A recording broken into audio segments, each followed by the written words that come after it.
I am pleased to welcome you all to this event today, which is hosted by the African Studies Program, the Asian Studies Center of the University Center for International Studies, and the Graduate School of Public and International Affairs, GESPIA. So we are hosting Dr. Howard French here today, and I'm very honored to welcome and introduce him to everyone here. So Dr. Howard French is a journalist. He's an author, photographer, as well as an associate professor, Columbia University School of Journalism. Howard French received his BA from the University of Massachusetts, Amherst. He worked as a French-English translator in Abidjan, Ivory Coast, in the early 1980s, and taught English literature at the University of Ivory Coast. His career in journalism began as a freelance reporter for the Washington Post and many other publications. He was hired by the New York Times in 1986 and worked as a metropolitan reporter for 3 years. And from 1990 to 2008, reported for the Times as bureau chief for Central America and the Caribbean, West Africa, Japan and the Koreas, and China in Shanghai. So during this time, his work was twice nominated for the Pulitzer Prize. He was twice the recipient of an Overseas Press Club Award, and he has also won the Granham Environmental Award, among other several awards. From 2005 to 2008, alongside his work for the Times, Mr. French was a weekly columnist on global affairs for the International Herald Tribune. He is the author of A Continent for the Taking, The Tragedy and Hope of Africa, authored in 2004, which was named Nonfiction Book of the Year by several newspapers and won the 2005 American Library Association Black Caucus Award for nonfiction, and was also runner-up for the Alice's Award for the Art of Reportage and for the Hurston Wright Foundation Nonfiction Prize. Other awards include an honorary doctorate from the University of Maryland. He is also the author of his current book, his most recent book called China's Second Continent: How a Million Migrants Are Building a New Empire in Africa, to 2014. His work has been published in The Atlantic, the New York Review of Books, the New York Times Magazine, The Nation, Rolling Stone, Transition, the Chronicle of Higher Education, The Crisis, and Travel and Leisure.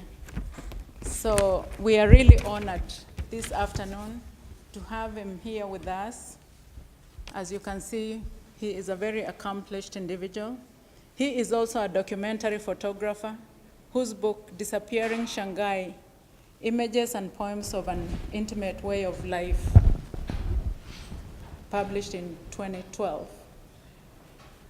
Howard French was a 2011 Fellow of the Open Society Foundation and is presently researching a book about the geopolitics of East Asia.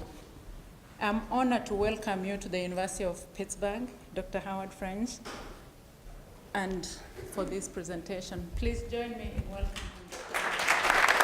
Thank you. Thanks very much. Thank you very much for the warm introduction, Macrina. Thank you all for coming, and thank you for having me. I imagine that you haven't, few of you will have read my book, so maybe I should begin by introducing what its theme is just very quickly. And then what I want to do is talk about how I was brought personally to write about this topic, and then get into my findings, and then finish with a sense of what I think was happening in the world that made the events that are described in my book, or made the connections that are described in my book, possible. What brought these two distant parts of the world into such intimate contact. The two parts of the world, of course, being China and Africa. So as you heard in the introduction, I was a correspondent. I began my career in journalism as a freelancer in West and Central Africa in the 1980s. I then moved on to other parts of the world. I worked in Latin America, then in Japan, and then finally in China, where I ended my career with the New York Times in 2008, and I began to teach it. Is the sound okay now? It sounds sort of echoey to me now at this point.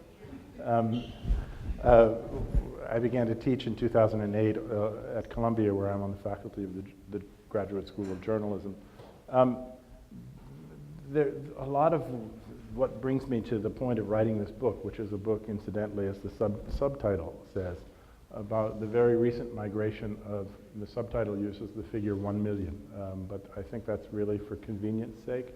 The migration of 1 million people from China to Africa roughly in the last decade or decade and a half. I say it's a figure of convenience because no one really knows what the numbers are. The Chinese state offers no statistics on this.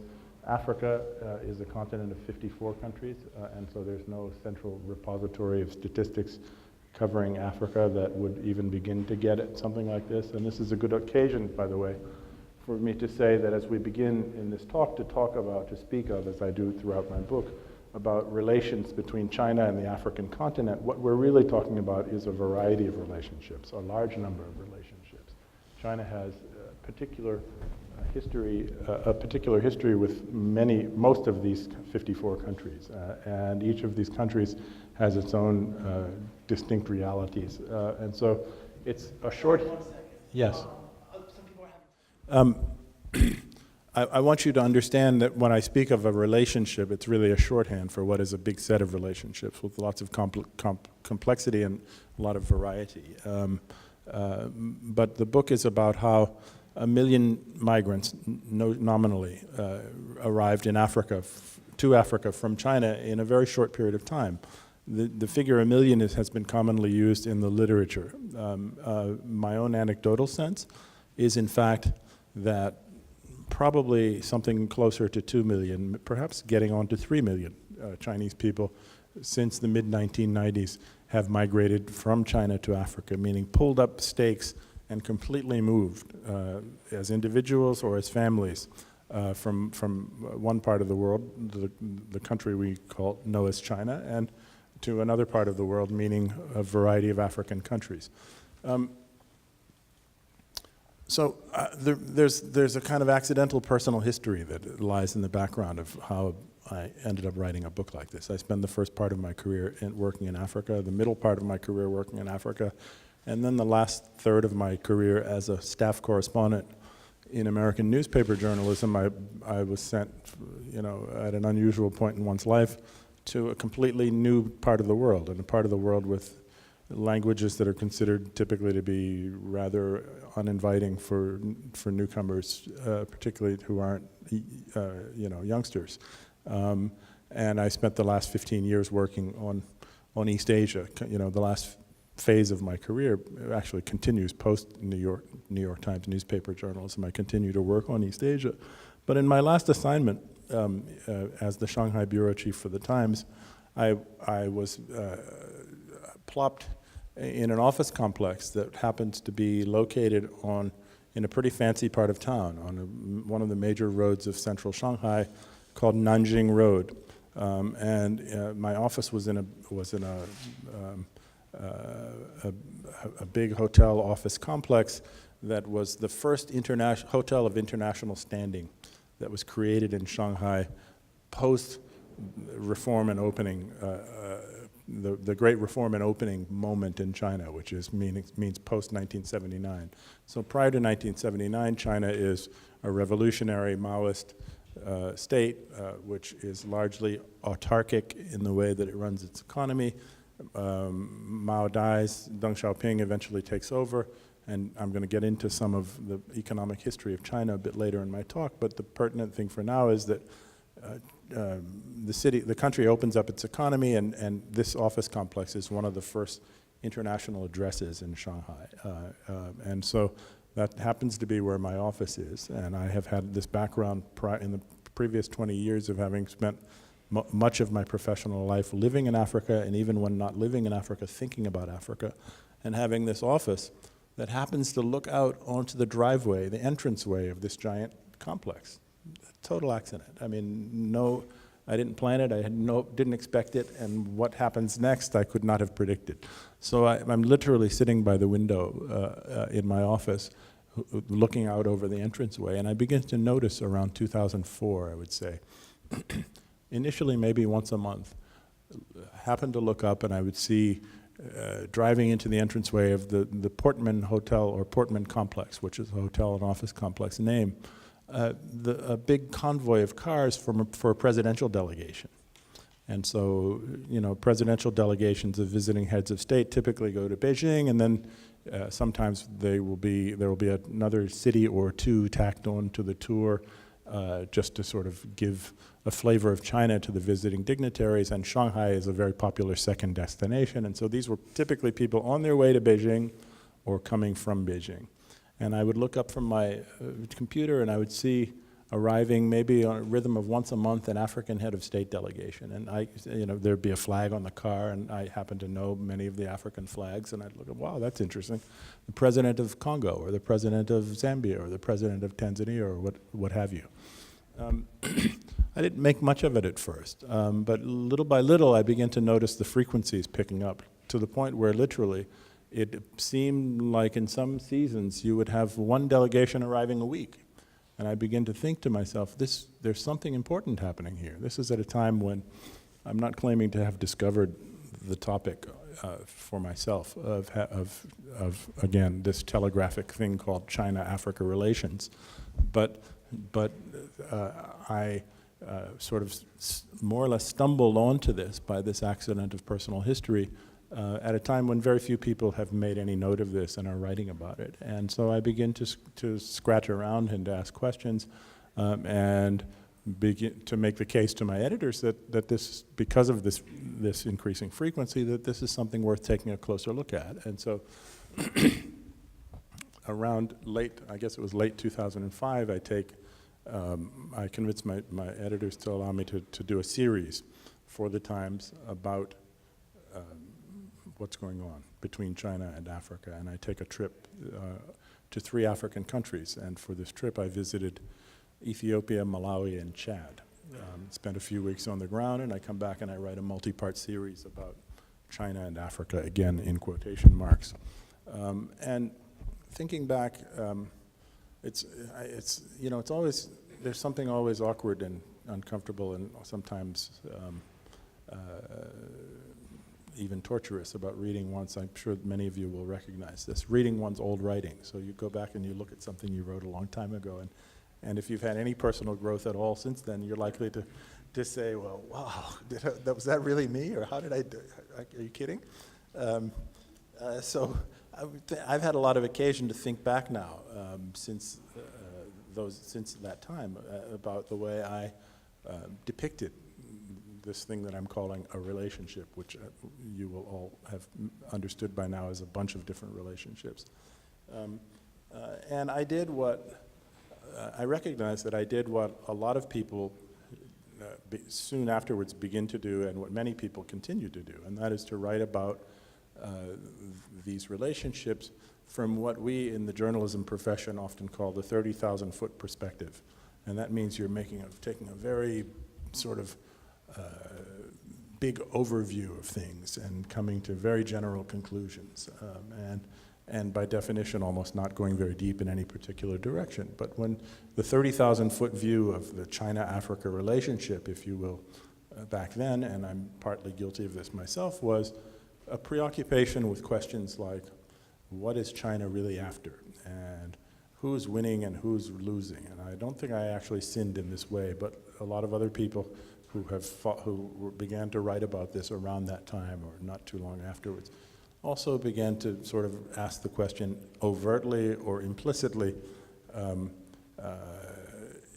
is the West losing out to China, or is China taking Africa away from the West? And implicit in a notion like that is that, of course, Africa belongs to the West, or that Africa is naturally the subject of a kind of tutorship by the West, which I have never personally subscribed to, so I don't think I quite went that far. But there was a lot of this 30,000-foot perspective on things. And so I wrote the series, and a couple of years later, 3 years later, so the series is published in 2006. In 2008, I leave the Times, and I come to begin teaching at Columbia, where I remain. And shortly afterwards, Atlantic Magazine approached me and asked me to write again on this subject, which by this point has become quite a popular subject. By 2008, lots of people are writing about China and Africa, and this becomes part of a narrative that you will all recognize of the rising China, that China is the next great power, and China's, some people take this a great deal further, that China's sort of moving in on other people's interests all over the world, that China, even if you listen to certain voices, is more or less taking over. I travel back to Africa, to another 3 countries, to do a lengthy piece for the Atlantic, which you can all find online. And I chose 3 different countries. I went this time to Tanzania, to Zambia, and to Congo, not to the Democratic Republic of Congo, which is the big Congo. And I rode the Tazara Railway from Dar es Salaam, which is the economic capital of Tanzania, all the way to its terminus, which is in sort of 2/3 of the way into Zambia, kind of in the crux of a joint between where Zambia forms a kind of bent barbell around the southern appendage of the Congo, and where this junction is the site of one of the world's richest copper-producing areas, known as the Copper Belt. And so I began to look at Chinese investments throughout along the way of the Tazara Railway, and then I get off at the terminus and I go overland into the Congo, and I do the same thing there. I didn't think I was going to write any more on this topic. I get back to New York. I mean, I wrote quite a long piece for the Atlantic. Maybe I wasn't a 30,000-foot perspective by this point, maybe a 10,000-foot perspective, if you will. The airplane's sort of on the approach. But I was contacted by publishing houses, and they asked, by this point, lots of people now are writing on this. And so it's a popular subject, and I think popular in part for good reasons, and in part maybe for specious reasons. But publishers approached me to ask me to write more about it. Would I like to do a book? I actually didn't want to do a book at first, and I began to think about it. I mean, I like to write books, but I had other things in mind, and I began to think about, well, if I were to take on a book project like this, what is it about, again, this relationship that hasn't really been explored, that's important, but perhaps hasn't already been covered, hasn't been looked into in any depth. And so I began to think back on my reporting experiences during these 2 trips, and to go over my notes again, and just to reflect away from sort of deadline pressure. And something really leapt off of the page in my notebooks that I hadn't really, I mentioned in passing in the 2 separate reporting experiences that I had on this subject, but I didn't really make much of it. And the thing that jumps off of my notes is impressions that I had going from one place to another, and increasingly over the space of the 3 years that separates the New York Times series from the Atlantic work, of a proliferation of Chinese people on the ground everywhere I went. I didn't go to the same 3 countries, and it wouldn't have been a scientific thing anyway, based on I joked at lunch telling some people that data is not the plural of anecdote, so it wouldn't have been a scientific thing anyway had it even been in the same 3 places that I had gone back to. But nonetheless, in the space of 3 years, I had the impression, and part of the impression was just flying in the air. I'm on flights suddenly now. I'm on flights in 2009 and around Africa, and the airplanes are full of Chinese people. And so I thought to myself, well, surely there's something important about the human experience taking place here, and that really nobody has written about at any length.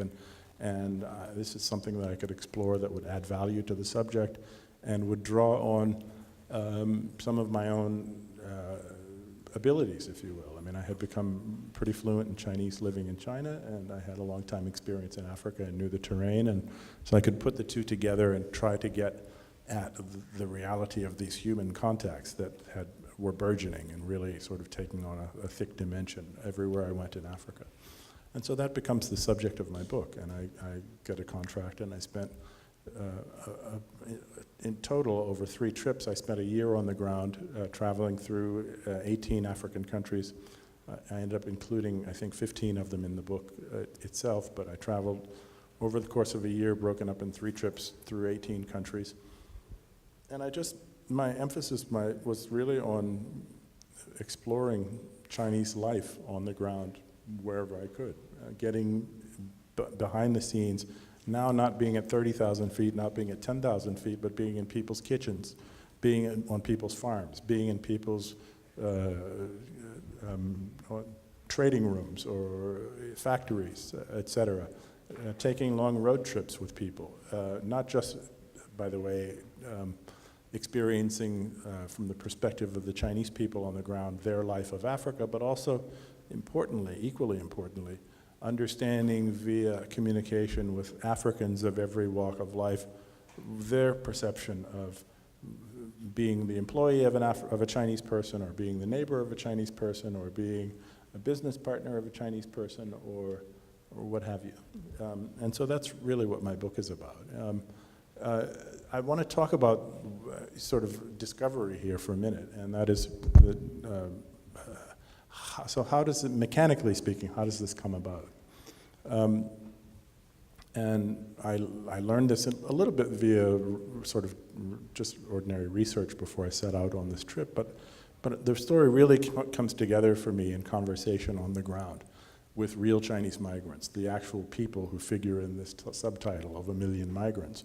And the mechanisms over time, over multiplying dozens and dozens and dozens of these kinds of interviews and conversations, the mechanisms become very clear. And they're very easy to identify, and one can state what they are with great confidence. Somewhere around the sort of early to mid-1990s,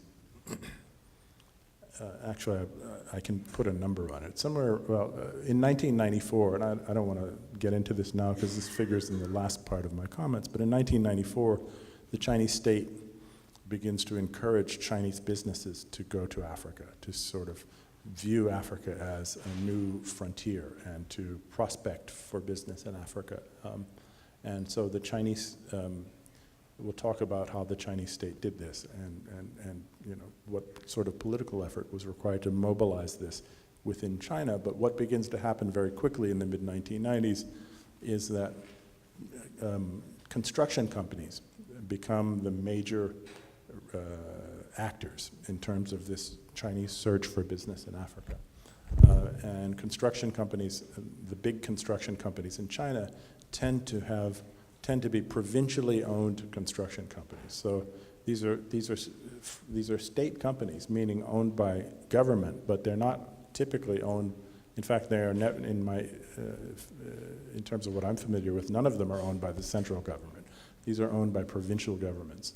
And the provinces are competing to win Beijing's favor by carrying out Beijing's sort of summons to go look for business in Africa. And so what you find beginning in the mid-1990s, as big Chinese construction companies are prospecting for business in Africa, you find, you know, Africa is a huge continent. I've told you 54 countries. I think Africa is something like 3.5 times the size of the United States. Physically. And so there's no provincial construction company in China that could monopolize all of the business in Africa. And so what you see is that different companies from different provinces begin sort of through trial and error to have experiences and eventually success in particular countries. And so I like to use an example which I draw in a chapter in my book. My book's divided in chapters that are sort of country-based. So I'm traveling within a particular country in each chapter of my book. But for the purpose of talking about what happened with the construction business, Senegal is a very good example. In the mid-1990s, Senegal decides, it needs to build a new national stadium. A company from Henan province, which is one of China's, it may be China's most populous province. It's certainly one of the 2 or 3 most populous provinces in China, wins the contract. So the Henan company negotiates a deal that's financed by the Chinese state, largely on commercial terms, but with a concessionary piece of the loan as well. So the details of this Henan experience have subsequently almost become boilerplate for all of the construction industry across Africa. And so you can derive a lot by understanding what I'm about to tell you about what happened between Henan and Senegal. So we're not talking China, Africa anymore. It's Henan, one province, and Senegal. So Henan construction company gets this contract. A Chinese bank called the Chinese Development Bank, which is a state bank, and this bank and 2 or 3 other big banks in China are known specially as policy banks, meaning they're not only state banks, but they're banks via which the state enacts or carries out its international economic policy around the world. So if China has set a priority about exploring Africa, it acts through the policy banks to arrange financing for the activities of its companies. And so you have a Henan construction company comes into Senegal, they sign a contract. I think the contract's something like 18 months or 2 years to build this big new national stadium. And stadiums, by the way, are typically the favorite first big thing in this wave. In the mid-1990s, you see Chinese stadiums being built all over the place. So this is like go get business in Africa is the order from Beijing, and the province, that's where the provinces almost all start. A Henan company builds the stadium. The contract's for something like 18 months. Maybe 2,000 workers are sent from China to Senegal, from Henan to Senegal to build this stadium. Typically, I'm sort of getting slightly off track and telling you this now, but typically the way these contracts work is that when a country begins to enter into negotiation via the Chinese Ministry of Commerce and via one of these policy banks for any big piece of infrastructure, whether it's a stadium or a railway or a highway system, a port, an airport, what have you. Typically, the Chinese Commerce Ministry pre-selects 3 companies. And they say, so here are 3 Chinese companies. You have a free choice. Choose whichever you want. And typically, the 3 companies that are pre-selected have off-the-shelf plans for the piece of infrastructure. So in other words, in the early phase of this Chinese expansion, economically speaking, in Africa, via the infrastructure business, the scope for the scope of choice for the African country is fairly narrow. The companies are pre-selected for them. The companies themselves have pre-selected off-the-shelf plans. The financing is a package deal that has been formulated, behind closed doors in Beijing, and is kind of follows fairly set patterns. The engineering all comes from China. The workers all come from China. Very often, almost all of the materials come from China. So you can see that this is creating really powerful feedback loops in terms of economy, business, profit for China. And years later, in the mid-1990s, this was not a problem, but years later, this becomes a problem because many African civil societies are saying, well, it's great to have a new road, it's great to have a new highway or a port or an airport, but there's really no turnover in terms of handover, in terms of skills or in terms of value added locally for us. And so the cost-benefit calculation is not at all what the government is proposing it is to us. And of course, China's own propaganda about these sorts of things is that all of this fits under the rubric of win-win, that China's moving forward and so are you because we're giving you these things, giving you in quotes, we're giving you these things. Anyway, the Henan company signs a contract with Senegal. It builds a stadium in 18 months, 2,000 workers or 500 workers, I don't actually know the exact number in this case, but a large number of workers come from Henan province to Senegal to build this thing. The Chinese have been typically very good about setting pretty quick timelines for the completion of their work and respecting those timelines.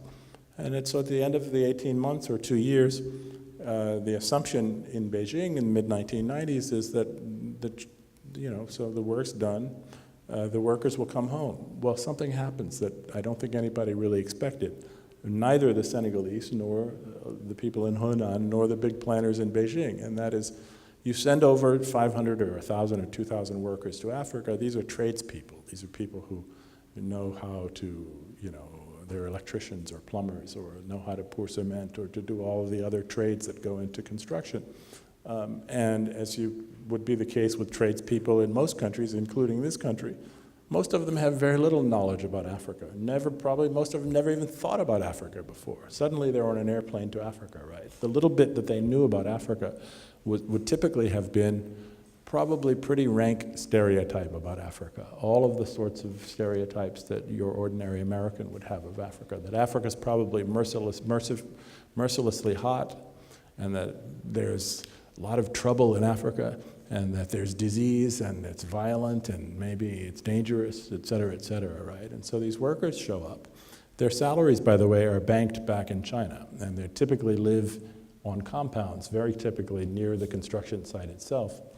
And so in the planners' minds, their opportunity to get to know Africa, or the particular country where they're being sent, was not going to be great to begin with, right? And so the planners figure, I don't even think the planners thought about it. They'll just naturally all come back at the end of the thing. Well, what happens is that, initially maybe 1% or 3% of these workers decide that, hey, a place like Senegal is actually a very pleasant country. It's not mercilessly hot here, and there's no lions chasing you down the street, and I know that Ebola is a big story right now, but there's no epidemics around here, and the food's pretty good, and the environment's really clean. And from the perspective of an ordinary Chinese person, and this is a really important consideration, hey, guess what?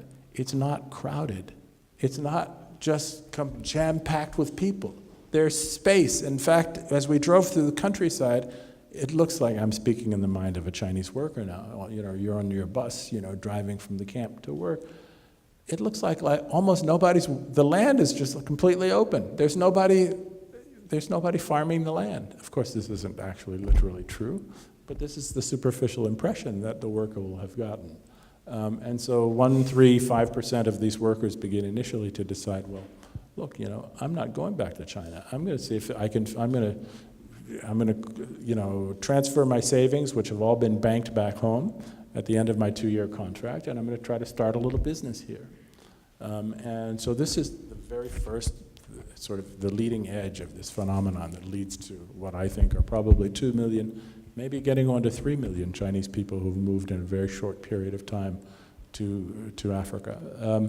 Something then subsequently, those are the pioneers, and you see a reproduction of this all over Africa. And so the sort of first starters provincially in a given country tend to be the people who end up immigration-wise, dominating in that country for the long term. So if you go to Senegal today, most of the Chinese in Senegal are still from Hunan, and you'll understand why as I continue to tell this story.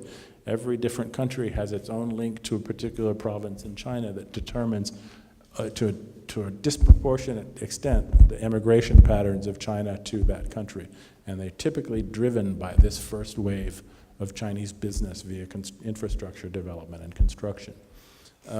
So you have the pioneers, the 1, 3, 5% of people who decide they're not going back at the end of their contracts. Some portion of them begin to succeed. Because everybody in Senegal from China is from Hunan, for the most part, word gets back to something else, there's another layer to this, I'm sorry. So the stadium gets built. The construction company that builds the stadium got their heavy equipment into the country under the contract, duty-free.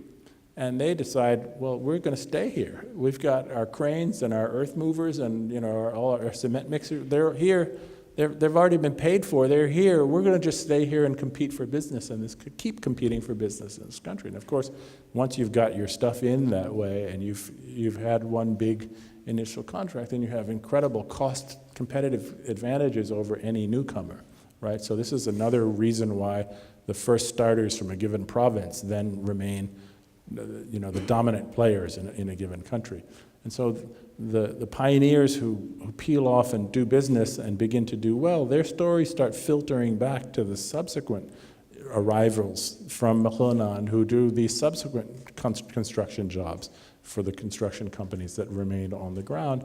And stories of success begin to feed an accelerating phenomenon of migration. That, wow, did you hear about Mr. Joe over there? He came 3 years ago to build the stadium, and now he's got 6 businesses, and his wife came, and he's got his whole family here, and they're doing really well, right? And so maybe it was 1% of immigration or of abandonment of the idea of going back to China and remaining in Senegal at the beginning, and by virtue of these success stories, the number then begins to creep up. So that's the very first wave of this immigration phenomenon. The second wave, and again, there's no real good statistics on this, but anecdotally, my very deep sense is that the more important wave involves another kind of emulation. So in the mid-1990s, you have in China the emergence of a very popular kind of social media that is you could think of it as a combination of Skype and a messaging service, and it's called QQ. QQ has been kind of surpassed by other more recent social media in China, but QQ was a very important thing that almost all people in China had in the mid-1990s. And so you see this kind of immigration, these initial success stories, and the images and video and footage and stories begin filtering back to China via QQ. And we're talking about a social class of people, tradespeople for the most part, who had never previously thought about Africa. It was the last thing in the world they would have ever thought about. And suddenly among this social class, lots of stories are filtering back of success. And I like to liken this to what would happen to you. We each grew up in some neighborhood somewhere, right? And most of us would like to think that we are at least the equal of our neighbors, right? And so there was this guy 2 or 3 years ago, he lived right down the block. Yeah, you knew them, you knew their family. They sort of up and left for Africa, and initially you thought, Africa? Why would they go to Africa? And then 3 years later you discover that they own a small farm, and that the wife runs a business, and they've got 6 cars, and that their kids are doing all of these incredible things. And you think to yourself, well, if Mr. Joe can do that, surely Mr. Joe's not more clever than I am, and so I'm going to Africa too. This becomes the driver of the next big wave, and I think the most important driver of Chinese migration to Africa, that this becomes a huge multiplier, this kind of example that is that's transmitted via social media, where people learn of, people who had never even suspected Africa might be a place of possibility, of fortune. People begin to think it just transforms their notions of Africa being via real live examples of other ordinary people that they knew, and thinking, well, if so-and-so, Mr. or Mrs. Ordinary Person can do it, of course I can do it too. So as I travel around the landscape in these 18 countries, I begin to pick up this provincial pattern, and I begin to understand these stories and to understand this kind of mode of transmission or the vehicles that are driving this immigration experience. I want to talk lastly about what happened in the world to bring this all about in the first place. I think it's a very important story for understanding China, and I also think it's a very important story for understanding our relationship in this country to the rest of the world in general and to Africa in specific. China, at the end of the 1970s, as I said, made a break with its revolutionary period. It ends its autarkic economic policies. It decides it wants to open up to foreign investment, and it does so initially in a very gradual, carefully experimental way. China first opens up under Deng Xiaoping some were called special economic zones in places like Shenzhen, which used to be a fishing village in the 1970s, right near Hong Kong. And Deng Xiaoping said, we're going to experiment with capitalism here in this little obscure little place, which was like nowhere in the 1970s. And if it doesn't work, well, of course, nobody will know, because Shenzhen was nowhere to begin with. And if it works, then we can expand it and we can try it in other places. And so the Chinese leadership initially begins to invite wealthy industrialists in Hong Kong to open up sweatshops, essentially. Typically, not just textile stuff, but light industry and assembly type stuff were created in Shenzhen. And lo and behold, this takes off like gangbusters. It works really well. I mean, it's growing at an very quickly at an incredible pace. And so China expands the experiment and opens up other special economic zones and eventually invites investors from Taiwan to invest, and later on Chinese diaspora in places like Los Angeles and Melbourne and Vancouver and all different other parts of the world. And then finally, it's going so well, the Chinese just basically said, we'll open up the special economic zones, which by then had multiplied to become numerous, to anyone. Any foreigner who's got money and has an industry wants to take advantage of Chinese low labor costs and reasonably high productivity, they can come and they can invest this way in China. So this works really, really well for China for about a decade. And in the late 1980s, though, the Chinese begin to have a series of high-level policy discussions in which they're trying to figure out how far this model can take them. And the Chinese come to understand, I think correctly, that however successful the special economic zone approach to economic growth and transformation had been, that it could only carry a country as big as China, 1.3 billion people, with a vast hinterland, that it could really only affect the broader society at the margins, that special economic zones can reap huge profits for the industrialists and can pay decent wages to the workers, but there's hundreds and millions of other people whose lives are not going to really be affected by this. So we, China, need other tools in our toolkit. We need to have some supplemental approaches and things that will take us beyond this experiment. And so this conversation begins in the late 80s, it accelerates through the early 90s, and it culminates, to be very quick about this, in a decision which says that decision by the Chinese leadership that says we've had very good results as the putty, if you will, as the objects of other people's globalization, of inward investment coming from other parts of the world, more advanced economies. But we would be shooting ourselves in the foot to rely on this, and we must, if we wish to really continue to raise the living standards of our people and to become much more competitive globally, and most importantly of all, to capture more of the value added in our industrial processes. We have to be agents of globalization ourselves. That means we, as Chinese, we can't just be the recipients of inward capital flows and investment from other people and other people's intellectual property. But we have to go out. We have to go out into the world, and we have to become the players ourselves and make other people our putty. And I don't mean that in a derogatory sense. And so the Chinese leadership begins to think about what are the other examples of this working in history? How can we make this work best for ourselves? They think very carefully about the economic histories of Taiwan and of Japan and of South Korea, and of the relative success of the Japanese and of the South Koreans in the 1960s and 70s for Japan, and for 80s and 90s of the South Koreans, of going into the richest, most competitive markets in the world and trying to establish brands and trying to establish brand equity and to capture value from industrial processes. And I like to tell people as I explain this that when I was in high school, this, my own personal experience may help you understand just how arduous a process this is. So the Japanese, when I was in high school, to own a Japanese car was considered,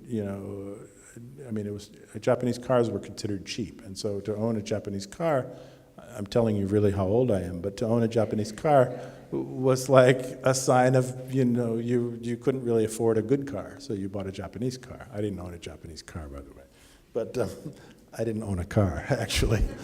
So to own a Japanese car was because you couldn't do better. Right? Japanese cars had to start out really at the low end, cost-wise. And initially they had a terrible reputation for reliability and safety and lots of other things. And Japan went head-to-head in the richest, most competitive markets in the world and eventually succeeded at great cost economically and through incredible effort, right? To the point now where Japanese cars generally have a better reputation than cars from most other places. So the Chinese look at that experience and they look at an analogous experience of South Korea and to a lesser extent Taiwan. They also look at another experience from cars in the 1980s, a car which many of the younger people here won't remember, but there used to be a country called Yugoslavia, which doesn't exist anymore, and there used to be a car from Yugoslavia called the Yugo, which doesn't exist anymore. And so Yugoslavia said, we're going to do that too. We're going to do like the Japanese did, and we're going to go right into the American market because everyone knows it's the Americans who have all the money, and we're going to try to establish our brand there, and we're going to sell cars in the American market. Well, it didn't go well. Yugos began to explode and break down on highways, and all sorts of bad things happened to the Yugo, and not too long afterwards to Yugoslavia, right?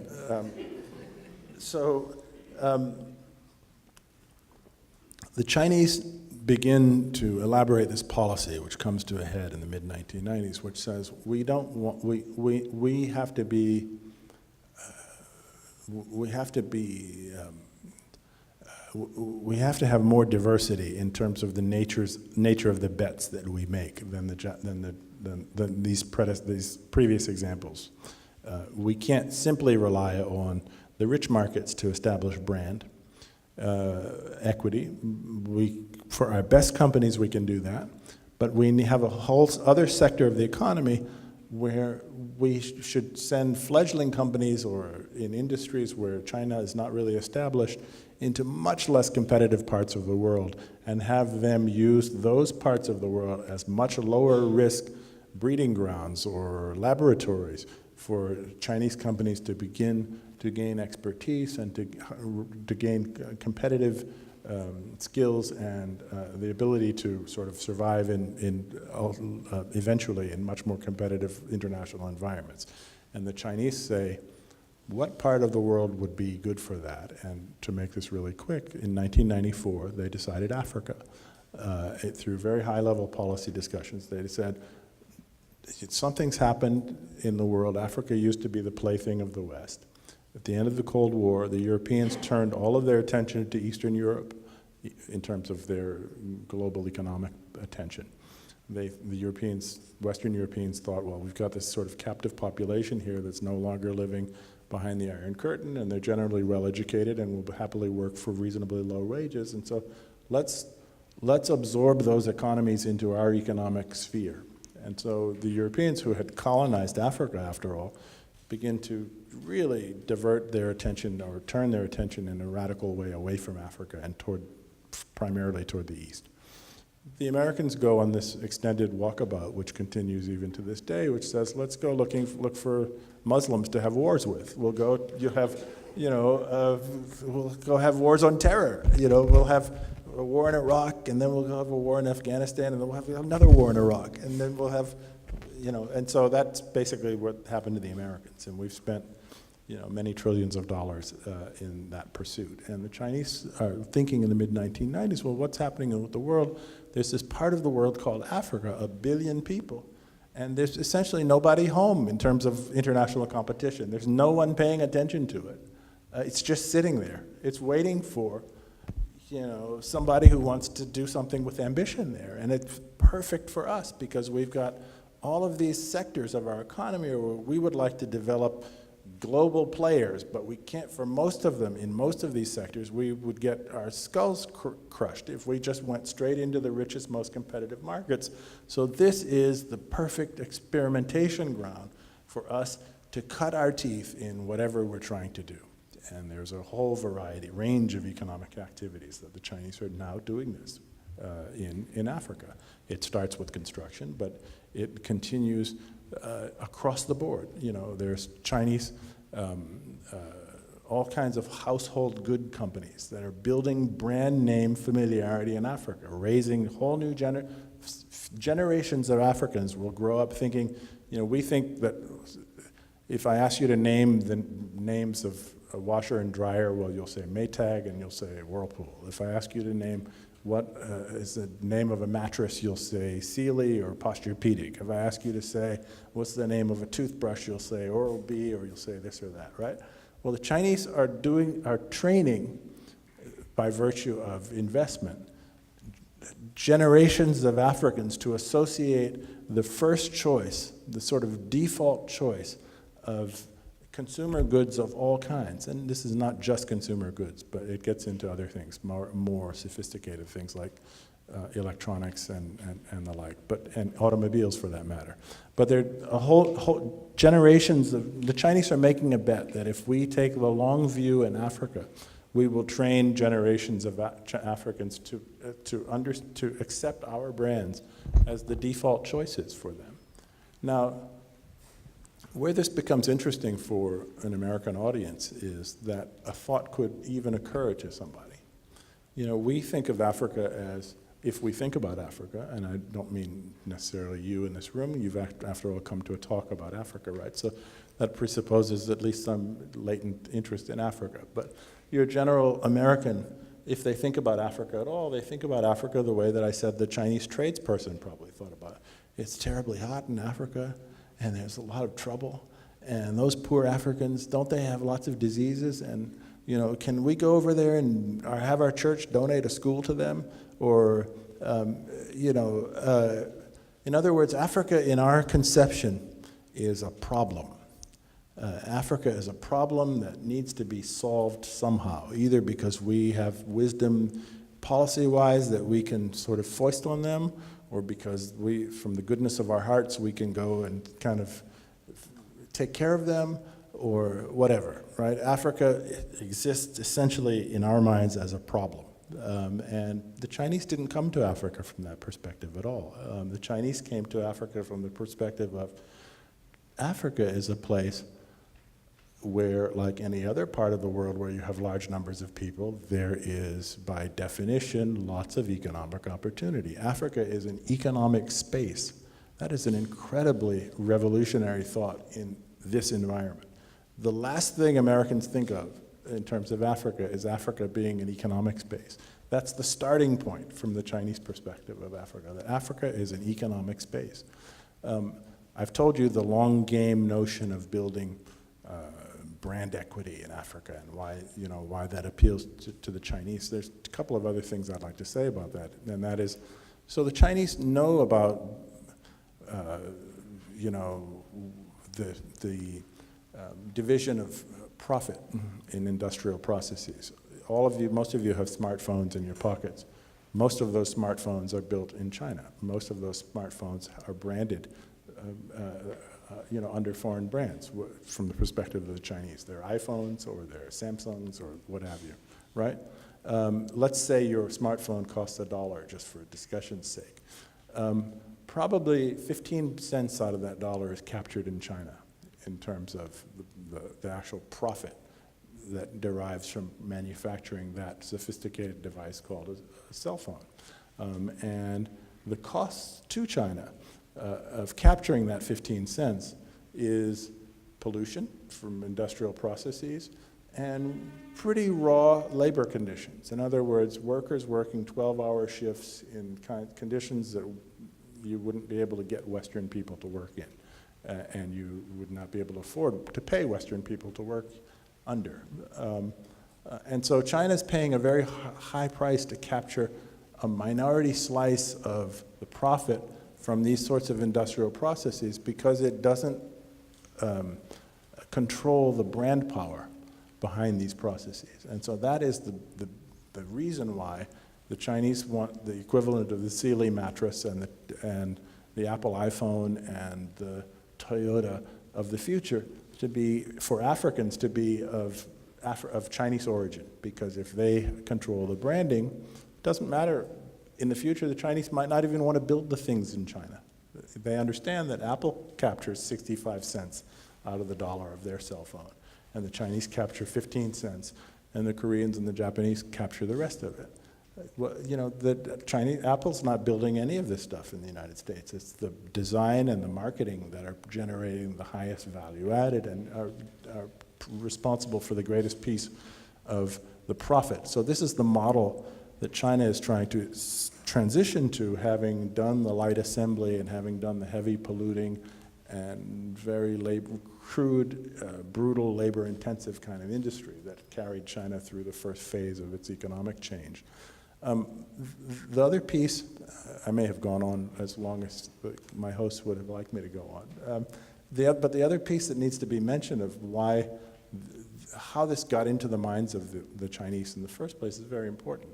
And it's something else that hasn't really dawned on the American public yet, and that is demographics.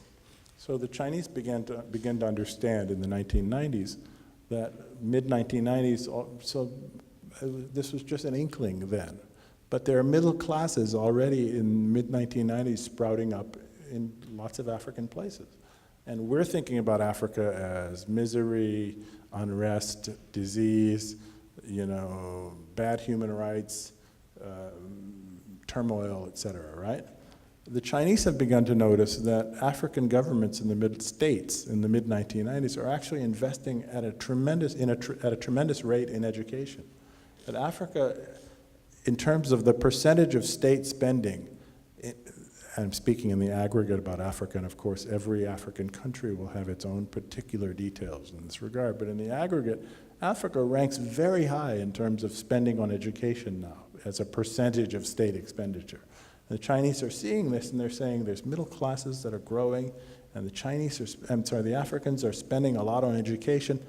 This means there's going to be service economies, and there's going to be consumption on a high level. And so this is a further argument for why we need to lock in on Africa as our sort of realm of experimentation in terms of the economic approach that I described.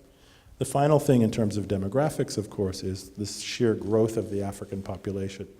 Africa is today 1 billion people. Africa by mid-century is supposed to be, according to the best estimates, about 2 billion people. The further out you project, the looser the predictions become. But by the end of this century, Africa is going to be, it is expected, between 3 and 4 billion people. That's much larger than China and India combined. Africa today, so the Chinese begin to understand the economic changes that are taking place in the mid-1990s. Africa today is urbanizing faster than any other part of the world, including China. Africa, again, 54 countries, but in the aggregate, Africa has more middle-class people than India today, already. And so if Africa doubles in size between now and 2050 and triples or quadruples in size between now and the end of the century, sure, there's going to be some African countries that are going to just be absolute catastrophes.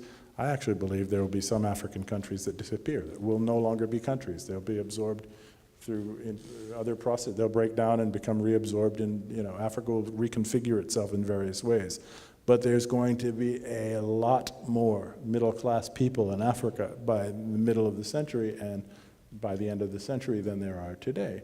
In fact, the marginal increase in the middle-class population of the world is going to be driven by Africa. Why is that? That's because Japan and Western Europe and the United States, which are dominantly middle-class societies, are in demographic dead ends. They're stagnant or declining demographically. And in many cases, in fact, also socioeconomically. And so the new middle-class people in the world are going to come from other places, and Africa is going to be an incredibly important piece of that. Here in the United States, that's the last thing, if you scratch somebody on the street, they would say. They would never expect that. Africa's Ebola, Africa's dictatorship, Africa's disease, Africa is trouble. Africa's a problem, right? The Chinese have been able, and I'm not saying that the Chinese are necessarily all, goodness and light where Africa's were coming from or concern, but the Chinese have the considerable merit of having not had the baggage, intellectually speaking, of thinking about Africa in very fixed, narrow ways that have prevented us from understanding this tremendous change that has begun and is going to accelerate this century and is going to be of incredible importance in terms of just the sort of structure of humankind for the rest of your lives. you young folks who are gathered here today. So I think I'll stop there and allow you to ask some questions and see if I can respond as best I can. Thank you.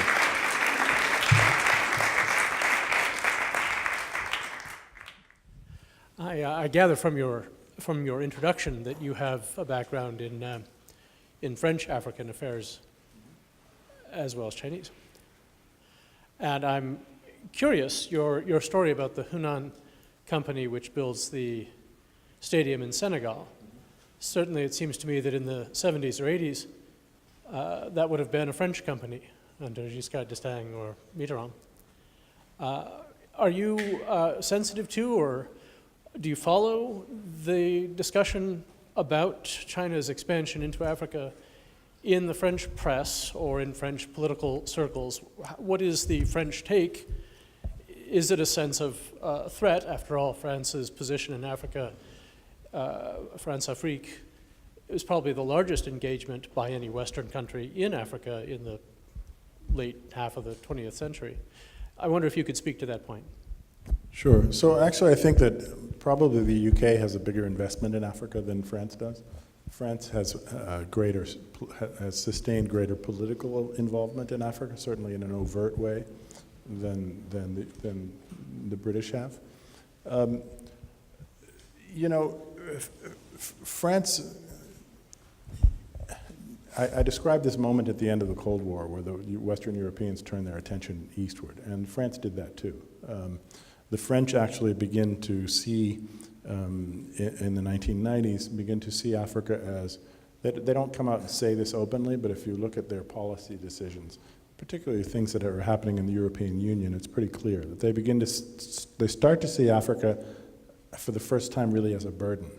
And what they try to do is get the European Union to assume part of the burden on their behalf. They want to retain the exclusive political relationships that are implicit in the term France-Afrique, while foisting the economic responsibilities, basically socializing these economic responsibilities throughout the European Union, so that it's not, from their perspective, just France carrying the bag. And the principal way that they tried to do this was by getting the European Union to underwrite the CFA franc, which is the common currency of the French former colonies in West and Central Africa, which had been pegged at a 1-to-50 rate against the French franc throughout most of recent history.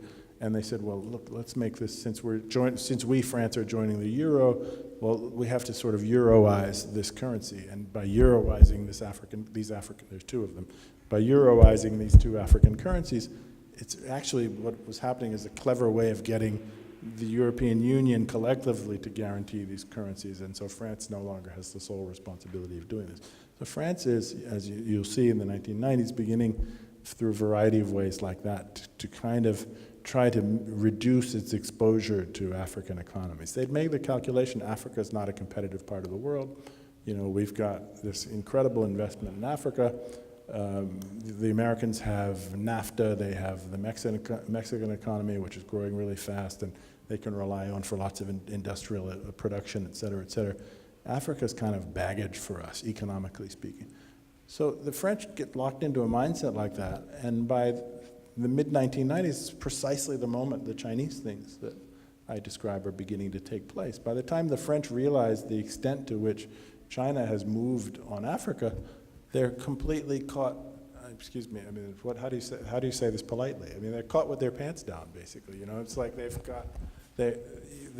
committed to completely other direction by the time they really fully understand. And so now what they're left with just is chagrin, which is a great French word, of course. You know, they just got like, why did we do this? You know, what we owned, this was for us, you know? And I don't think that, you know, there are a few reasons why the French don't have a realistic prospect of being able to compete with the Chinese across the board economically going forward in Africa. The first is that China has, you know, a couple of $1 trillion worth of savings based on trade surpluses that it banks. And so this gives China incredible financing power. in terms of the policy banks that I talked about, which can underwrite strategic economic activities decided by the Chinese state. The French don't have anything like that, right? The Chinese have, in addition to that, construction. They chose construction as their sort of the main entry point into these African economies. And China is the country where the greatest wave of construction in human history took place in the last generation. So I've been going to China for 15 years, right? There are cities that I knew in China at the beginning that if you didn't tell me, if you like parachuted me in and you didn't tell me, it wouldn't, even me, I wouldn't know it was the same city. It's a completely new place. Everything's new. You know, in Shanghai, in the time that I've known Shanghai, Shanghai has built a subway system that is getting on to twice as big as the New York City subway system, and totally modern, of course. One thing after another, after another, after another, via transformation of infrastructure has happened in China on a scale that has never been seen before, ever, anywhere, right? And so all of this amortizes the costs of construction in China and allows the Chinese construction industry then to go outward and to say, we've amortized all these costs on the basis of highly amortized costs. Now we can compete for new business in other markets that make us unbeatable. Plus we've got the state banks behind us, right? So the next thing, the final piece of this is that, of course, France is not a highly, you know, you don't think of France has certain industries, right? But we don't think of France as an industrial superpower, right? Well, China is an industrial superpower. And so Africa's got these middle classes that are booming and are growing incredibly. And what does middle class mean? It means you're going to buy a house. It means you're going to fill your house with junk. It means you're going to go to the shopping mall to buy the junk, right? The Chinese make all the junk, right? And the French don't, right? And so I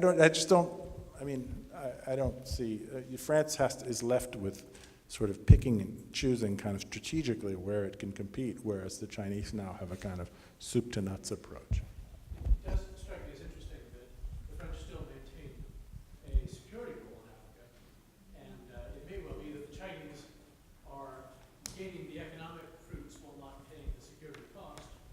You see this pretty clearly Yeah, well, so the French didn't invent that. The United States is doing that in many other parts of the world, right? Yeah, I think the Chinese are happy to have that bargain, right? So Let somebody else do it. Well, thank you. you keep the peace, we'll sell the goods.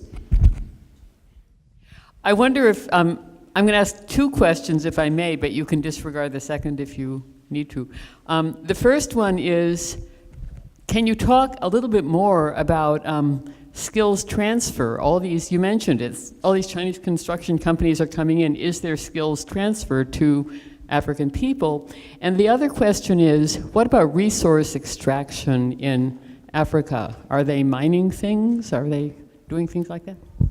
So, you know, in the mid-1990s when this first begins to happen, this Chinese interest and the sort of entry into African economies, initially almost exclusively via infrastructure, the African states, the leadership of African countries, are just so tickled to have an economic partner that has deep pockets and is willing to do big things, because they've basically been left for dead. The West turned their attention completely away, and they didn't have important economic interlocutors. And so here comes China, and the Africans, there's something rather unfortunate. I mean, humanly, it's completely understandable, but in the terms of the details, it's quite unfortunate. The Africans were so tickled. It was kind of an experience of irrational exuberance, right? So, wow, we have a partner who wants to build a stadium or a highway or a port, and they're going to finance it, and blah, where do I sign? And they were rushing one after another just to sign, right? And they weren't doing any terribly careful thinking about the real sort of cost-benefit analysis that's required of this sort of thing. And they weren't doing sufficiently careful thinking about, medium to longer term national interest. They were just happy to have a partner who was willing to do things. And this gets tied into Africa in this period also is democratizing to a great extent, right? And you're getting competitive elections in more and more places. And so this gets tied into the electoral process in various African countries where the president may not have done anything for 4 or 5 years during his particular term, but he comes to understand that if he can get the Chinese to build something within the last year of his term, well, then he's got an argument for re-election. Look, there's a new state hospital right there by the bridge. That becomes a kind of cynical ploy that gets played over and over again. Well, so African civil societies have gradually come to terms with this and have understood how complicated this is and how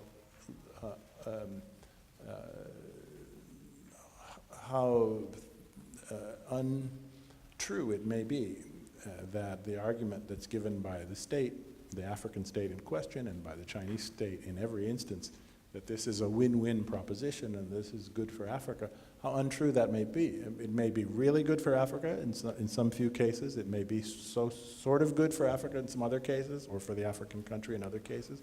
It may be so-so in many cases, and in some cases it may really, really not be good.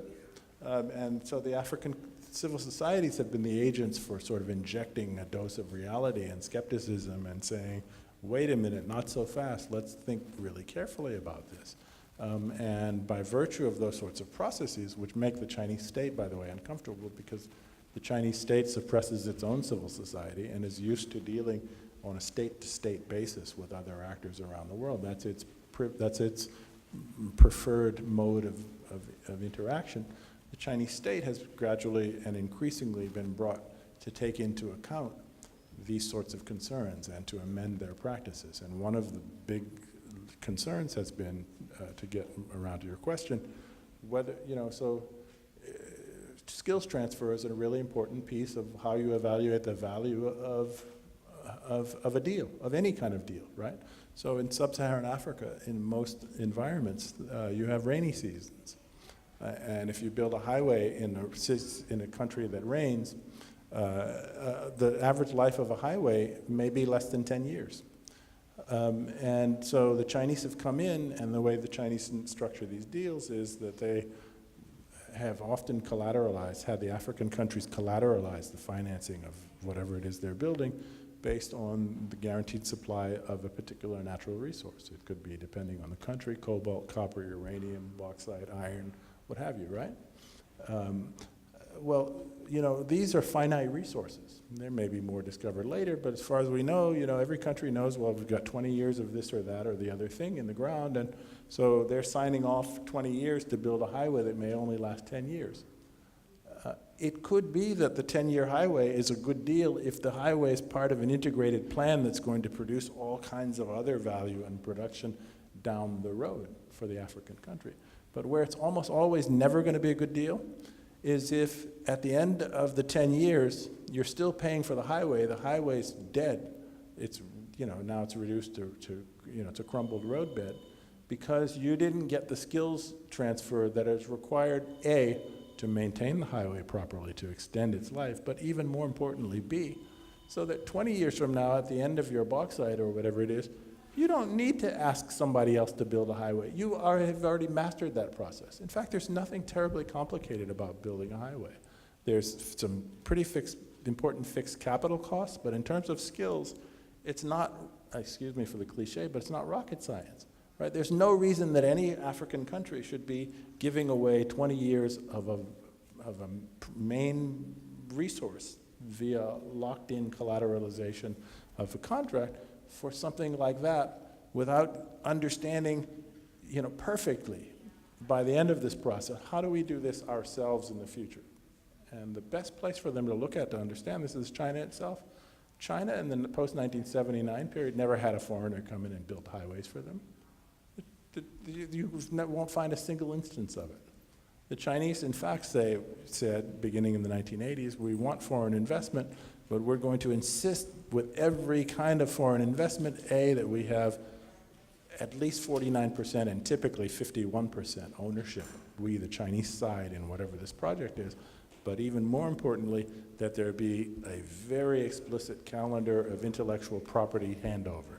And so we're building motors for you. By the end of 5 years, a certain number of the patents revert to us, and that our engineers go to Germany or to Detroit or to wherever it is, and that they know exactly how to do this stuff themselves, and that we, China, will be in 5 or 10 years or whatever it is, the big builders of motors. Well, for Africa, it's a little more difficult because of the great gift of balkanization. I say gift sarcastically. The great gift of balkanization that the Europeans have bequeathed to Africa, dividing it up into tiny little cookie-cutter countries, you know, a Togo or a Benin or even a Ghana or an Ivory Coast. I mean, what kind of market leverage do they have? China says, we've got 1 billion people, you want access to our market, you've got to do this for us in order to gain entry. The only thing the Africans have of any comparable power is the ability to come together and negotiate collectively with China, and there's been far too little of that. The Africans should not be saying, in my view, we have, my host here is from Kenya. Kenya just signed a railway deal with China last summer. You know, it's foolish for Kenya or any particular African country, in my view, to sign a railroad or a highway system deal, for that matter, with China. They should be thinking of, our biggest problem is balkanization. Our development, if it's going to be real, is going to have to be regional. Let's get a regional plan and sit down among ourselves, decide what it's going to look like, and then go negotiate collectively with China, where we're saying, okay, so now you want a deal with 6 African countries and the population is 250 million people. Okay, now we have a little bit of power. What are you going to turn over to us for access to this business? And the Chinese say, wait a second, we're not used to hearing that. And you say to the Chinese, yes, you are. That's the way you've behaved yourself. And since this is win-win and you're our good brothers and friends, of course you'll understand this because we learned it from you. When I was in China, I was struck by how the Chinese related to the Africans, that while we didn't recognize that China wanted to be an important player in the world, it took a while, and they still want to have more recognition of this. And so this was their, they also felt that Africa was the same way. And when delegations came to China, they treated them with a lot of respect and importance. If you could comment on that as a social kind of thing. And more importantly, how has the China-US, China-African relationship now impacted the United States-Africa relationship, where it was so minuscule before? So, China is the oldest continuous political culture in the world, okay? And the Chinese have an incredible history and experience of statecraft. And one of the particular sort of lines of this culture is the culture of hospitality, state hospitality. How do you treat a guest when they come to your place? And this is an incredibly developed thing in China, right? And so the Chinese not only have their very well-developed traditions, but they understand how to read the needs of the guest, right? And so it doesn't take a terribly clever person to understand that Africans have, much as Chinese would say Chinese have, had an experience of great humiliation in the world. And so if you really want to gain buy-in and credit in the eyes of these people who you're going to invite as your guests, find ways to make them feel really important and to be well received and to show them, you know, to give them dignity and face, as you would say in Chinese, right? And so the Chinese put a lot of emphasis on that in the way that they handle this kind of ceremony. And this is what I was seeing from my office in the beginning of the talk tonight, you know, looking out the window and seeing these delegations coming in. And these people would not just be flown to Beijing for the official talk, but then they'd be sent to Shanghai and maybe one other city and really shown around and treated really, really well. And, you know, the Chinese are telling them, you know, we're your friends, we're your brothers, we've been humiliated too, you know, and implicitly, we're not going to ever we won't ever humiliate you. And they may even be saying that while they're picking their pockets, but, you know, they're making them feel like, you know, we know humiliation, okay? That's a really important thing. In terms of what the impact on the United States has been, you know, the United States has this very conflicted feeling about Africa. It can never really make up its mind that it wants to be interested in Africa. And devotes very little policy bandwidth to Africa. To the extent that the United States has recently made a flourish of attention, paid a flourish of attention to Africa, is driven essentially by I believe, by this sense in the United States that we are the preeminent power in the world, and as a superpower, we have interests everywhere. And that's pretty much what a superpower means, that everyone's business is your business and that you have interests everywhere. And so to see the Chinese making incredible inroads in Africa without having any kind of response is kind of an uneasy thing for a superpower, not because you're innately interested in Africa, but because everyone's business is your business. And so there's this big space called Africa, and we're not doing anything. Look at the Chinese, look at all the stuff they're doing. Well, we need to do something too. So the United States gets kind of dragged along via this kind of psychology, if you will, into hosting the Obama summit, which took place at the end of the summer. But you will notice that the Obama summit, you know, in journalism we have what's called the silly season. And the silly season, do you all know what the silly season is? It's like the dog days of summer. So it's like just before Labor Day. It's like there's nobody in Washington. Congress is not in Washington. All of the important editors and all of the big Washington-based publications, that's when they go on vacation. So this is when the Obama people have the Africa Summit. You know, it's like they're finally going to have the big African event, right? And that's the only part of the calendar that they could fit it in, which I think is a perfect illustration of this kind of psychological ambivalence toward the continent.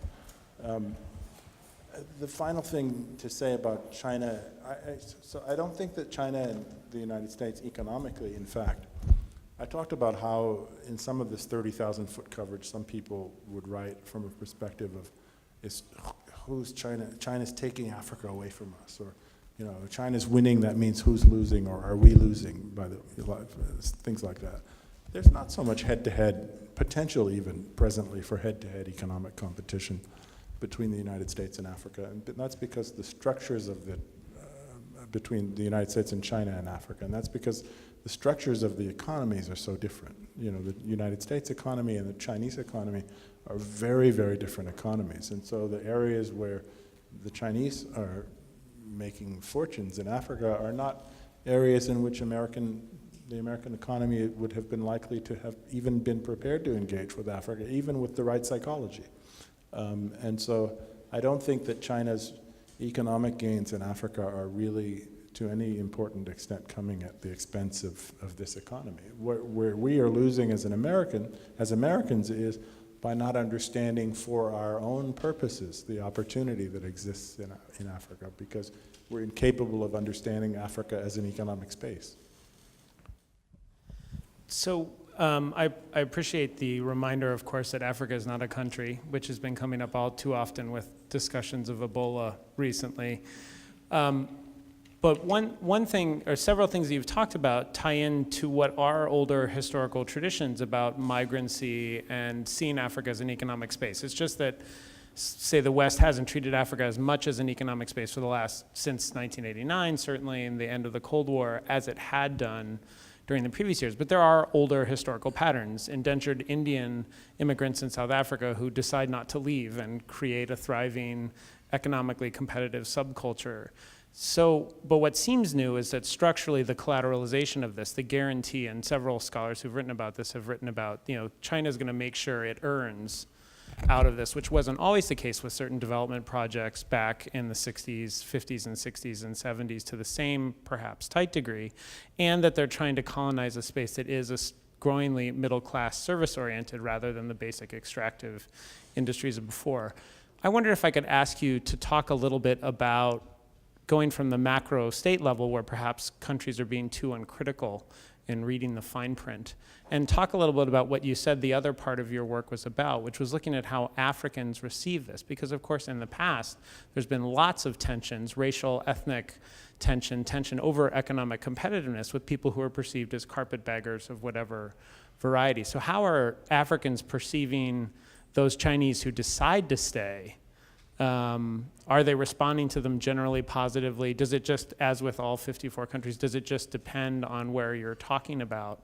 But is there a kind of backlash on the micro level against what's seen as just the newest wave of neo-colonialism or neo-imperialism? Sure. Before I answer your question, I'd like to just clarify something. So I said that we have an incapability of seeing Africa as an economic space.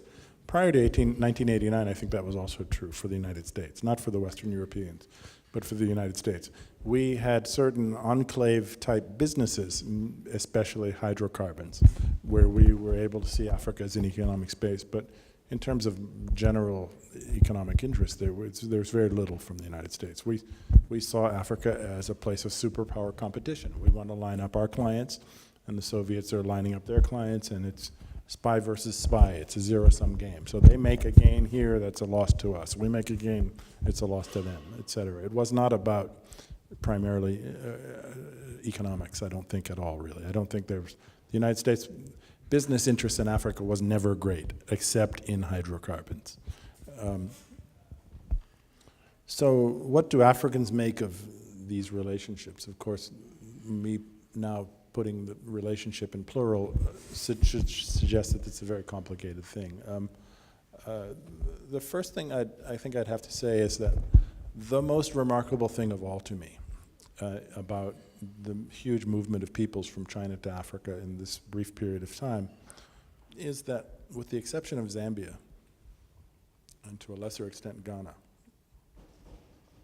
the presence of Chinese people has not risen to the level of a top-drawer national political topic in any country. In other words, there's been no presidential election in which this has been. So I'm not talking about business deals with China. I'm talking about the presence of Chinese people.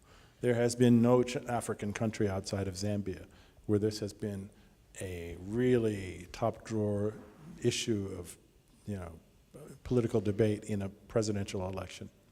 There have also been, in almost no places outside of Zambia, actually Ghana more recently with illegal gold mining, but they didn't riot. There has been almost no violence surrounding the presence of large numbers of Chinese people anywhere in Africa.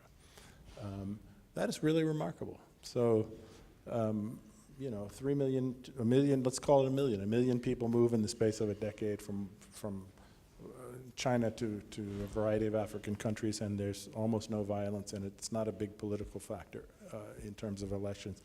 And I think that that's, a statement that that's a sort of should be a call to us to understand that, we shouldn't overemphasize the problems at the human level. That there are problems, but be careful not to overemphasize the problems, because Africans are not overemphasizing the problems at a human level. Otherwise, it would be an electoral issue, or there would have been riots, or lots of violence, or things like that, right?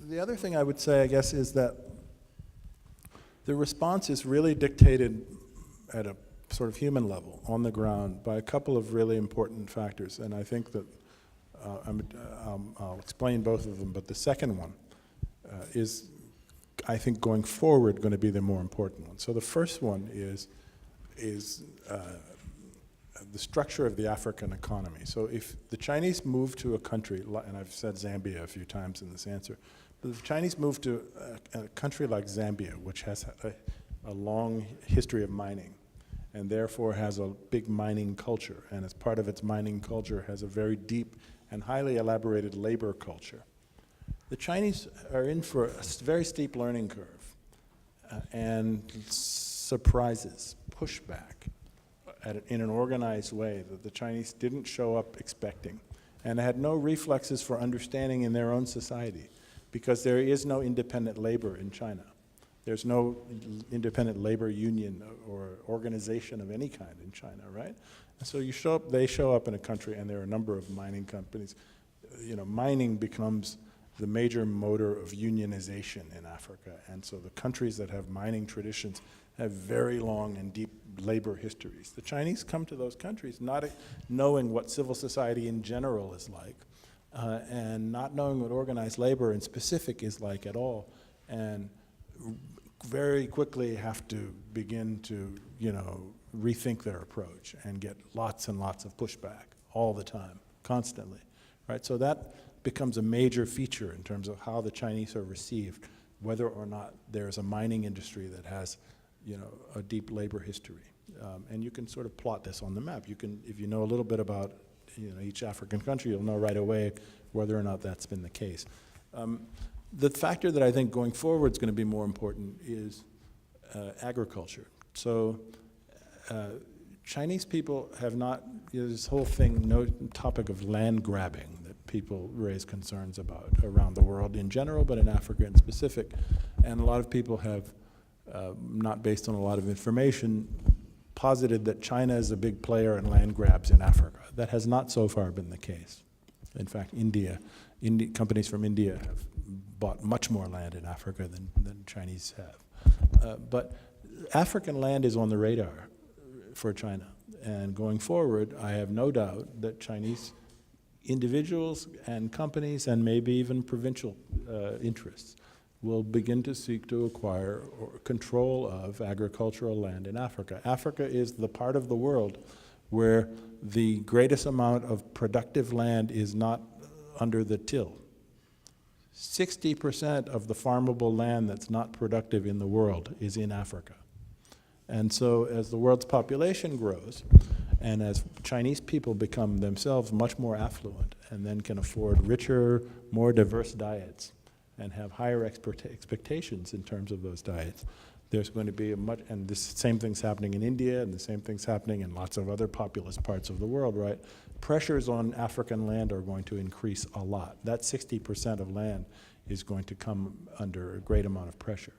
There's a misunderstanding, though. So I said 60% of the farmable land in the world that's not under production is in Africa. It's actually more complicated than that. Traditional land holding in Africa, in most parts of Africa, involves chieftaincy. And the way that land is held under chieftaincy is a very ecologically wise kind of land management where through local politics, land is deliberately kept fallow to regenerate. So let's say the chieftaincy might control 1,000 acres, right? Well, so in a given year, you're rotating the land. So you're letting a forest regenerate in one part while you're planting it, where you have another part under the till, and then you have a third part that's at some intermediate stage. So you're driving through the countryside, you see this 300 square miles of land, you think, that's not even being used land. And there are foreigners, including some Chinese who I write about in my book, who have stumbled onto land like that and who are trying to acquire it or who are acquiring it, who don't understand this. And this is going to lead to they're getting management control of the land by hook and by crook, paying bribes to local officials, paying bribes sometimes to the chief. The chief will be dead and gone by the time the understanding of what's happened, spreads. And when the population pressure comes to bear on this land, then there will be conflict. And so I think that pressures over land are going to drive, not just with China, but with lots of outside interests, are going to drive lots of conflict in Africa in the future. Yeah, thank you very much. I really appreciate being part of this lecture.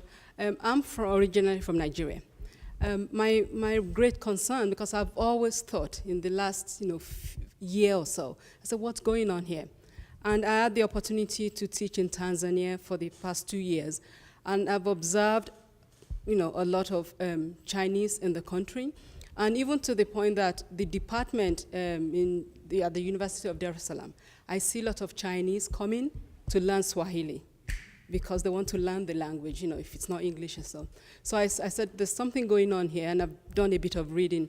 The biggest problem I have, very troubling as an African, and I'm at the same time being an immigrant in this country, is I realize the potential that Africa has, because I'm African, and I've been to so many parts in Africa. It has a lot of potential. The problem I have is the corruption in the whole continent, and the kind of bad deals our leaders are really doing with the Chinese government and other governments. And at the end of the day, the millions of Africans will still be the loser, because they're really giving us a bad deal. because we're dealing with corrupt governments. Most African countries have corrupt governments. And because they are signing these deals, it's good for the Chinese, and it may seem good for Africans now, but on the long run, it's a bad deal. The same old story, bad deal for Africans. For example, when they bring thousands of Chinese to Africa to do the work, we have 70% unemployment in Africa of well-educated people, engineers, and anything you can imagine. In Nigeria, it's about 70%. I have family members who've graduated from college for the past 4 years. They don't have jobs. With master's degree, they don't have jobs. So why would you have people like that in Africa and bringing people from thousands of miles to come and do work when we have qualified Africans to do the work? It doesn't make sense to me. So that's, and then most of these deals they are signing with Chinese, they are giving the resources that is supposed to be there for the next generation of Africans. They've already sold it out. So we're having a really, really bad deal. It may seem good from the outside. It's a bad deal, as usual for Africans. And the biggest problem we have in Africa is governance. If governance turns good for Africa, Africa will be competing with the United States. I can guarantee you that. We have the potential as Africans to compete side by side with the United States regarding power. But we can't do that because of bad governance. And it works for so many people all over the world to continue with that kind of cycle, to continue to exploit that continent. And that's all I need to say. So you haven't really asked me a question, but I'm going to try to answer you anyway. Sorry. There was an article. There was an article in the New York Times maybe 3 weeks ago on the front page that really caught my attention and bothered me. And it was a story that was meant to be very warm-hearted and positive about a boy from Rwanda who grew up in, essentially orphaned in the genocide and grew up living as a homeless kid, kind of in the worst circumstances in Rwanda, and how he ends up, did anybody see this story? Does this sound familiar? He ends up making his way to some top American university, Yale. Okay, I forgot which. So he ends up as a student at Yale. And so this is splashed on the front page of the New York Times, almost as if to say in my reading, isn't this amazing? Some poor African kid is smart enough to go to Yale. I don't have any doubt at all that an African X, Y, or Z as an individual on average is every bit as capable as any person from any other part of the world, be it America, China, Russia, Germany, Japan, what have you. We are all human beings. Africans have every bit the capacity of anyone else, period. The problem is organizing one's society to get the maximum benefit of our human capacity, right? And this is the problem of Africa.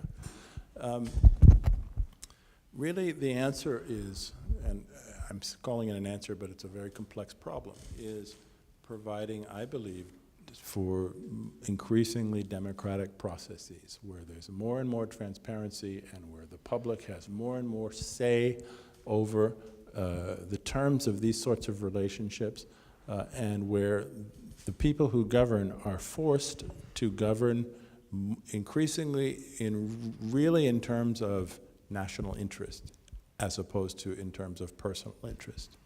And this will only, I don't know of any substitute for democracy in that regard, that making democracy more genuine and making civil society more vibrant, giving people the means, developing the means as peoples to push back and to make the people who govern more and more accountable is the only thing that will allow that to happen.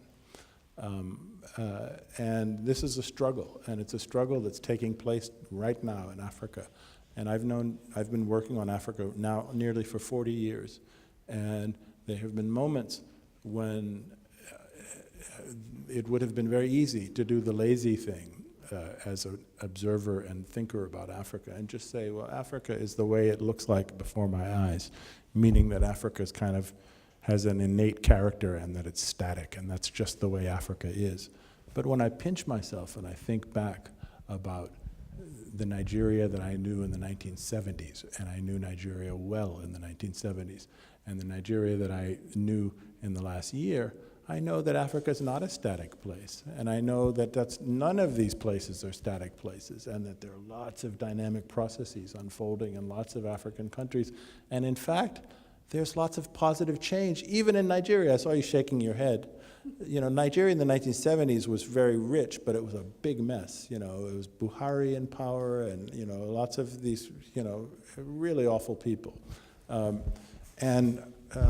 You know, you have had Nigeria, to the extent that there's progress in Nigeria, it's despite government.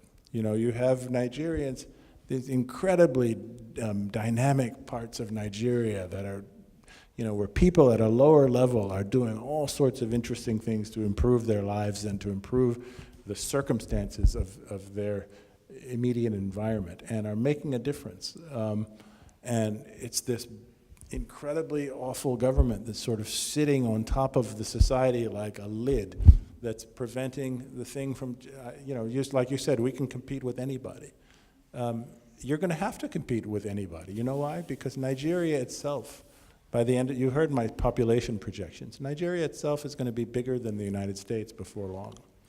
Nigeria, by the end of this century, will be 900 million people. And the Nigerians will have no choice. Nigeria is about the size of Texas. Nigeria has no choice but to be brilliant and inventive and to find solutions that have never been found before and to reinvent themselves and to, you know, throw off, you know, this awful government and to you know, invent a future for themselves. I don't doubt it's going to happen. It's just going to be a very difficult, unpredictable process. Hi, my parents hail from Nigeria as well. And I'm not sure if the problem is just the government, but the mentality of the people in Africa in general. Like, I don't think that a lot of Africans have knowledge of the people who they do business with, enough skepticism of the people who they do business with. So do you think that there's a future for Africans if they're able to branch out to like all these Eastern countries and see how they are, so they can do business with these countries a lot more informed, and so they can actually get more mutual trade with these people? So, you know, Africa in general has this huge handicap in dealing with China. I'm going to answer your question in terms of China, but you can apply what I'm saying about China to other parts of the world. Africa has this huge handicap with regard to China in the sense that, you know, Africans have been under European domination in one way or another forever, not forever, but literally, but for 200 years, right? So the default kind of cultural matrix that Africans have, in addition to whatever any individual's own, let's call it native culture is European culture. You watch European football games, you understand, you know European literature, you know all the political figures in Europe, your law is derived from European law, on and on and on and on and on and on, right? And you know, China is, unless you are one of these rare individuals who has studied China formally, it's this big kind of impenetrable thing, right? This is a huge handicap for Africa as China becomes a major, major player on the African scene. And there are only two ways forward for Africa in terms of dealing with this. One of them is that, you know, I mean, education in general is just this immense necessity for Africa in terms of problem solving, right? But Africans are going to have to develop their own expertise about China quickly.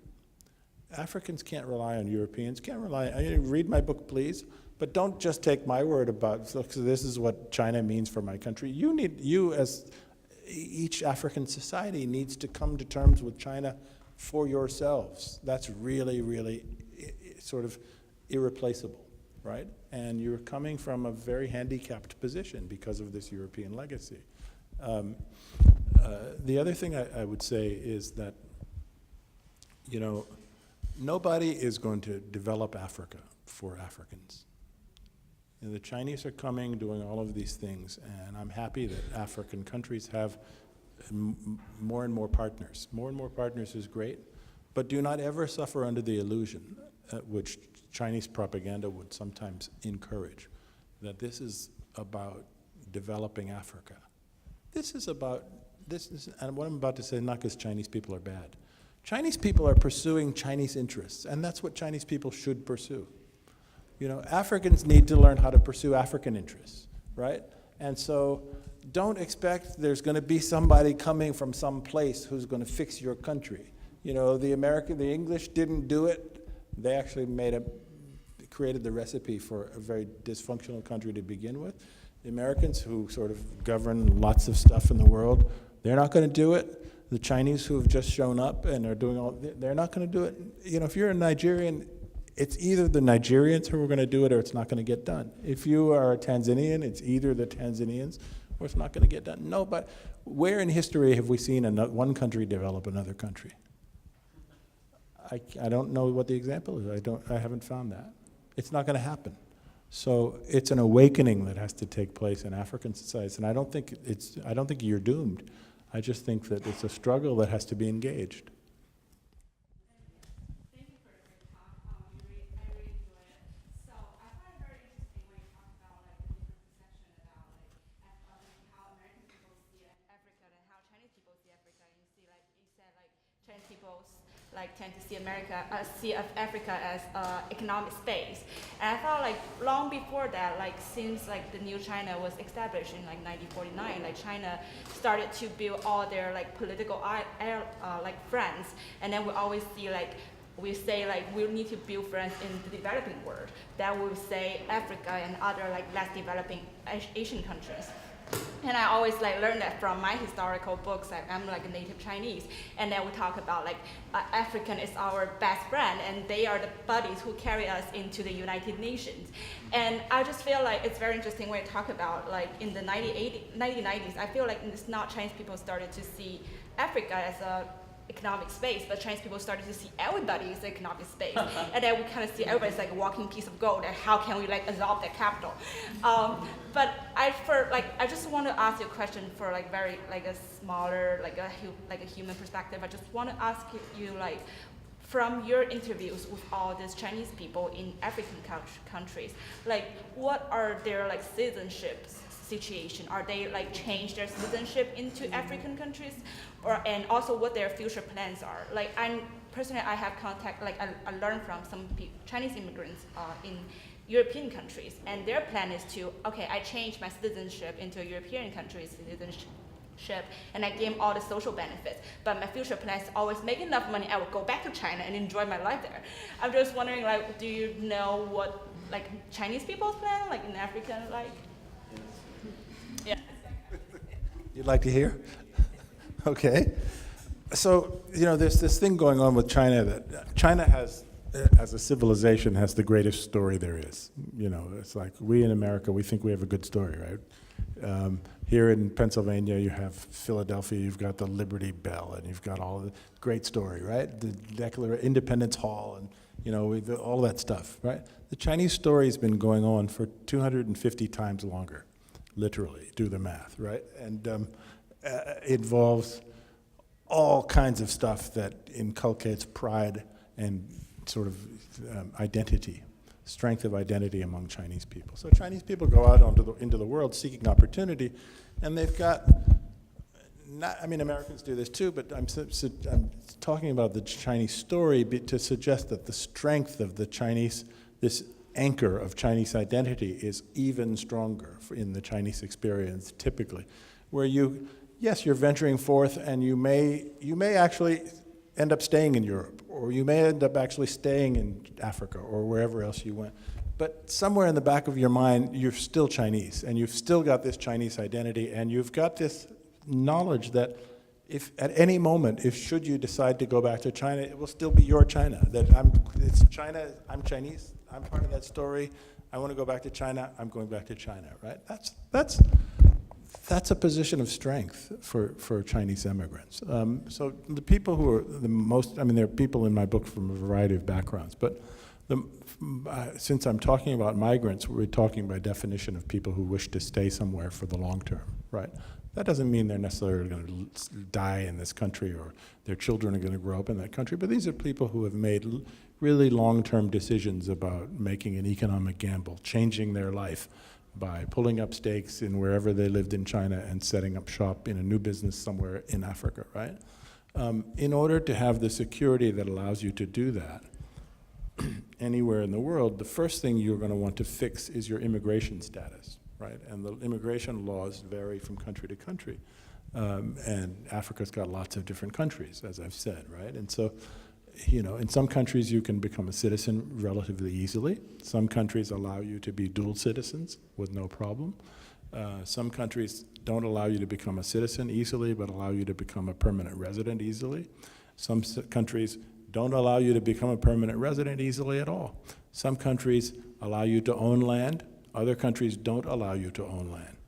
All of these factors drive the personal politics of Chinese migrants who are going to these countries making long-term bets about their future. What sorts of things do I need to do to obtain the security necessary in order to try to build a business and to try to have a long-term, you know, profitable experience of migrants' life in a new place? And I get into a whole variety of responses in my book.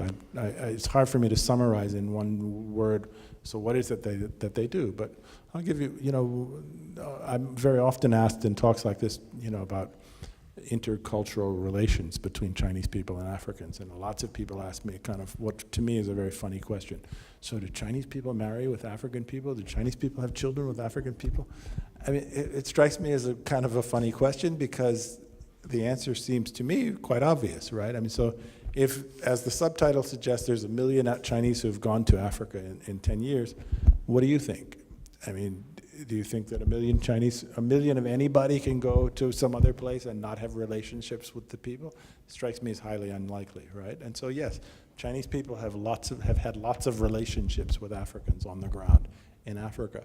Some of them, and of all different types. Some of them driven by the normal sorts of things that drive human relationships. Others, completely transactional. In other words, I'm a Chinese newcomer, I've got all this money that I want to invest in creating a new business, but I feel really insecure because I can't get permanent resident status or I'm not allowed to own land. But hey, there's this one way that I can get permanent resident status or own land, and that's called marry a local person. And so I'm going to marry a local person. And next thing you know, they're marrying a local person. I met lots of people like that. And the permutations of these kinds of stories get very interesting because some of them marry a local person in a totally transactional way, and that leads to a variety of particular outcomes. And some of them marry a local person in starting from the transactional way, but in fact there was some other dimension, like a real affection.